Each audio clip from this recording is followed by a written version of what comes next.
That's why DoorDash started the earn by time. They're trying to get us used to having to accept a lot and having to worry about the money later. We have never been valued this low, ever.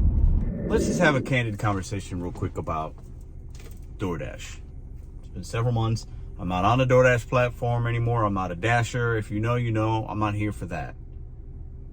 But DoorDash is at its lowest point it's been at in a while. The offers aren't there. The programs, while they might have helped some, overall have hurt many. Consumers aren't ordering at the volume that they used to. Consumers definitely don't have the buying power and confidence in their delivery, so they're not tipping as much. And the people that used to tip are tipping less or not at all. The people that never tip, never tip. There's more people earning money doing the gig work, and DoorDash is the big one, than ever before. So saturation is a thing. It will be market dependent. My girl Madison she's been doing DoorDash here and there. She's got some things she wants to pay for and wants to do, so she's been doing it a little bit more over the last couple of weeks. And she says she's seen the change. She tries to keep the AR high so she can get on, and she thinks there's some incentive to it, and situationally that might be right. But she is just seeing trash. I ran into some drivers today. I'm waiting on an Uber Eats order right now that's not ready, but it's a big one, so I'm gonna wait. But I'm running into drivers who are saying, this is bad, it's bad, it's bad, it's bad. It's never been this, it's the worst it's been, and I'm not even doing it anymore. But what I'm hearing from people, they're just frustrated with the app. Less and less pay. Now you get paid less for stacked orders, as you guys know. If you don't know, you get paid less. The base pays less even on individual orders. The programs that they've put in are manipulating a lot of drivers. More people on the apps than ever before. With that, you have drivers taking trash. So customers know they don't have to tip because it will get delivered by somebody. Earned by time. You don't even know what you're getting paid until after you drop it off. You have an estimate because there's a guarantee of 13 to 15 or 16 bucks per hour of active time. So drivers are just like, well, I'm getting paid 15 bucks an hour. I'll just take whatever hits my phone. They drop it off. Sometimes you're lucky. It's gambling. Sometimes you're not. You drop an order off. It took you 10 minutes. You make $2 or $3 bucks. Maybe if there's a tip, you make $4 or $5 bucks. And drivers, overall, a lot of them are excited about that. I'm just happy I can earn. I'm happy I can work. People coming from other countries, migrants coming here to make money. They're happy with what they're making. Maybe not all, but a lot. And DoorDash knows it. And DoorDash is playing to that. And their business model is pay the drivers as little as possible. And there's so many of them that, hey, if somebody gets deactivated, doesn't want to do it anymore, doesn't want to do this, we'll put out maybe a peak pay, or we won't have to do anything because there's so many people. DoorDash has never been this bad. And I'm not even doing it anymore. And I'm good with that. We're starting to see trends with Uber Eats, testing out the earn by time. Uber Eats also, my acceptance rate is 2%. Trash after trash after trash. We have trash customers ordering from 20, 30 miles away. Yes, I use that word. Trash human beings. Not tipping, not being respectful, and the level of entitlement and expectation from the consumer has never been higher because they're getting squeezed with the fees and this and that. Met a lady yesterday. If you watched my video, she's like, I can't order the food delivery. It's too expensive. It's 2 or 3 times more money. Who's winning? The companies. They get the fees. They get to have their nice earnings report at the end of every quarter. Sales are up. Volume is up. We're making money. Big bonuses. While the drivers are sitting in their cars, crossing their fingers, hoping for something good. Hoping for something that's just worth it.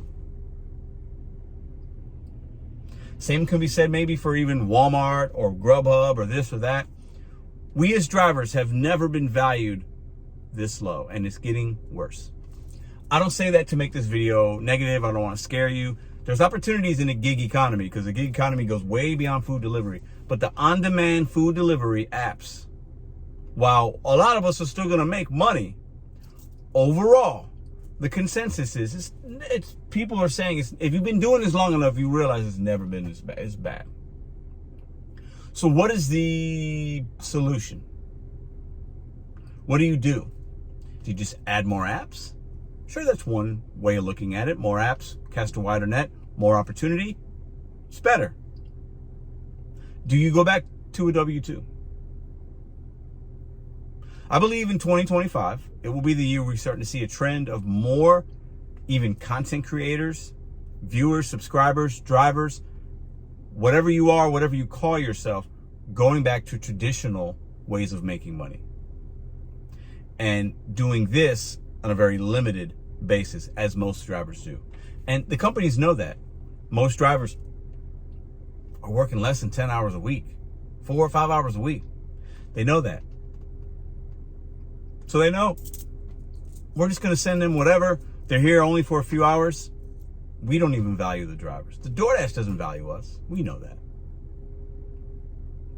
I've made decent money over the years with DoorDash, and I liked working the app, because if you learn how to work it and you know your market, you can do okay. But who wants to do just okay? Not me. That's why I keep doing these videos and this channel, and I try to monetize while I'm making money. I try to monetize myself. I try to do this, because if it was only food delivery, me and my family would struggle. Let me just keep it a buck with you guys. We'd figure it out, but we wouldn't be okay. We wouldn't be comfortable. We'd be paycheck to paycheck. And that is the life of most DoorDash drivers, Uber, rideshare, well, paycheck to paycheck, day to day. But the apps know most of the people that came to this work came to it and they didn't want to do it. They got fired, they got laid off, something happened, they quit, and they came to this low barrier of entry job on a whim. And they know that the job that they probably had, especially if you're doing this full-time or you're looking for full-time income, was a paycheck to paycheck type of job, retail or otherwise. And I believe the people that are successful with DoorDash and other apps are doing it part-time. They're not looking at it for a large percentage of their income, and they're filling it in to pay down debt or supplement their income that they lost another way, or they're just trying to take a vacation, and the apps know that. If you're a full-time DoorDash driver, let me know in the comments down below. Are you able to make full-time income with that app? Are you seeing changes? I mentioned this last month. Other people are talking about it. You got Fresno Logistics and other companies that are doing a DSP program within the DoorDash app and others, to where they're basically making us employees. If you want that opportunity, you don't need to take it. I don't think that's going to be a big impact, but that could be the future down the line. Employee model. Some people think that's why DoorDash started the Earn by Time.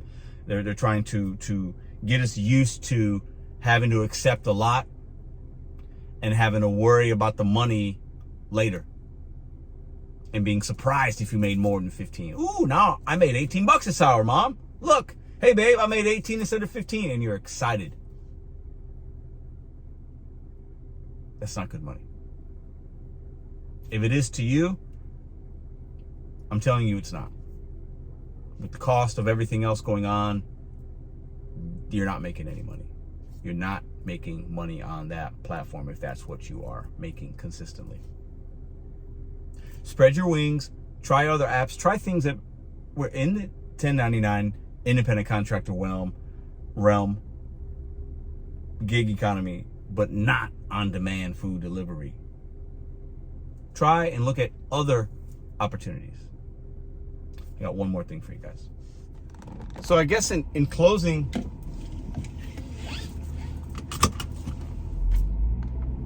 we talk about betting on you, setting goals one day at a time. We talk about that, and I get some of you guys that don't, you give me a hard time because I'm still doing this work, and I talk about that, and well, what's your stepping stone? You guys like mock me, and like you make a joke of it, and I get it. I can respect that. I'm not even mad about it, because as an outsider or a viewer looking at me and looking at the channel, and you know, not everybody's watched every video and seen everything and has been here to document everything that I've done, or success or failure or whatever. You guys get what I'm saying.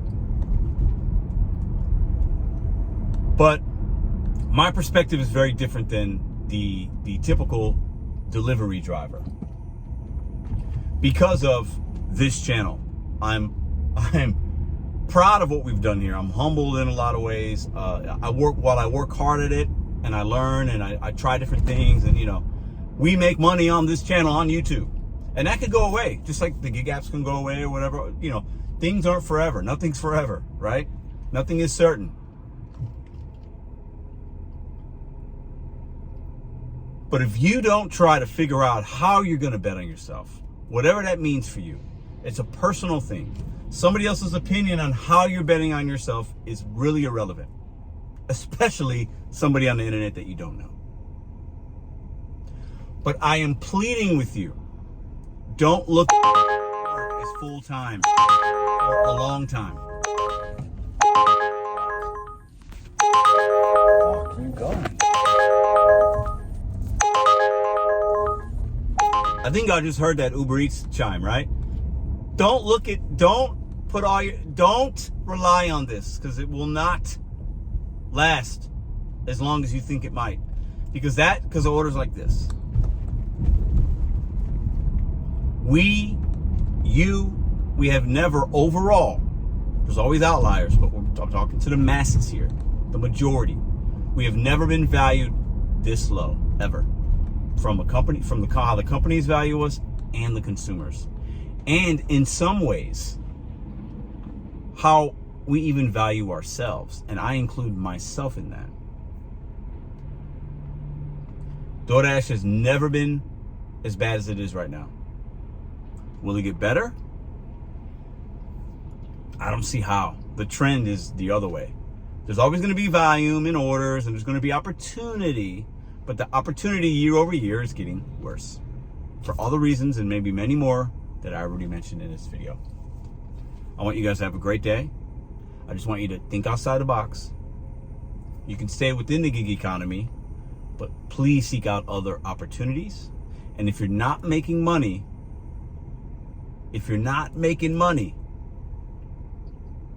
and the last couple of months have been rough, just because you have a good Tuesday, oh, now it's going to be back. Look at your averages, crunch your numbers. That will tell you the true story. And there's no shame in going back to a W-2 or reevaluating or betting on yourself in different ways. Because the on-demand food delivery game will get worse. That's what I got. If you thought this video was negative or this or that, that is your right as a viewer to feel how you feel. If you feel like I'm not betting on myself and I'm this and I'm that, you can feel how you feel as well. Me and mine think differently. And the things that we have say differently. Bet on you, set goals one day at a time. Don't rely on DoorDash, Uber, or Walmart to be all of your income. It will not last for you. What do you think in the comments down below? Appreciate it. See you tomorrow.